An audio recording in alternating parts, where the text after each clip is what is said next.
въглеродна данъчни богатства, да ги предадем на поколение нацията.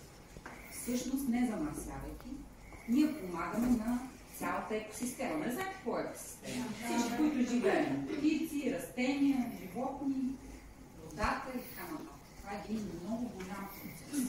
За съжаление, хората с годините така малко от незнание, малко от нехайство, достатъчно били сме се творили и сега е наш ред, ваш ред на всички вие, защото се разчитаме, че сте по-умни, по-зрели, че сега вече това много силно ще ви сигнализира. Всички ние разчитаме на вас да пазим нашата земя, мястото, където живеем, нашата община чиста.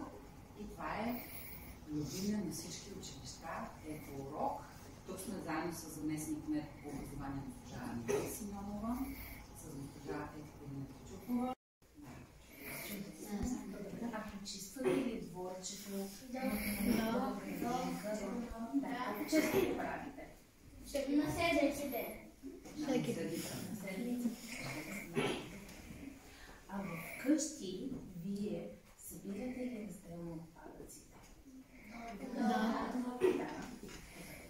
А дали знаете, че Община Марица стартира една кампания от тази седмица, която цели да подпомогне всички домакинства да събират разделно отпадъците и всеки, който желае да се включи, би могъл да вземе такива чували, в които да събирате хартията и пластмасата, за да помогнете да събираме разделно и съответно тези отпадъци да се преработват и да пазим природата. Знаете ли за нея?